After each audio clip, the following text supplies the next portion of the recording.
விஜயகாந்த் இறந்துட்டார் என்ற செய்தியை கேட்டவுடனேயே சில பேர் இவருக்கு எதுக்கு இந்த அளவுக்கு வருத்தப்படுகிறீர்கள் என்று நினைத்தார்கள்.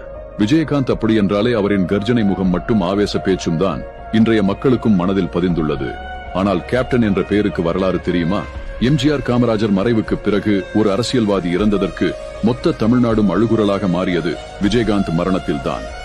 இன்றைய காலத்தில் ஷூட்டிங் ஸ்பாட்டில் நடிகர் நடிகை இயக்குநர்களுக்கு மட்டும் விருந்து சாப்பாடு, மற்ற தொழிலாளர்களுக்கு எல்லாம் ஹோட்டல் சாப்பாடு என்று இப்ப வரையும் அதுதான் நடந்து கொண்டிருக்கிறது.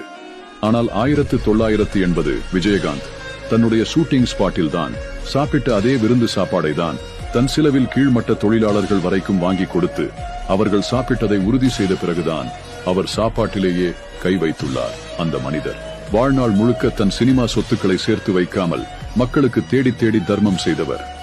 தன் இறக்கும் கடைசி நேரத்திலும் பணத்தை வீணடிக்காதீர்கள், இல்லாத பட்டோர்களுக்கும் ஏழை மக்களுக்கும் கொடுத்தது உதவுங்கள் என்று சொன்னதுதான் அவருடைய கடைசி வார்த்தையாக உள்ளது. விஜயகாந்தை பற்றி நீங்கள் என்ன நினைக்கிறீர்கள் என்பதை கமெண்டில் கூறுங்கள்.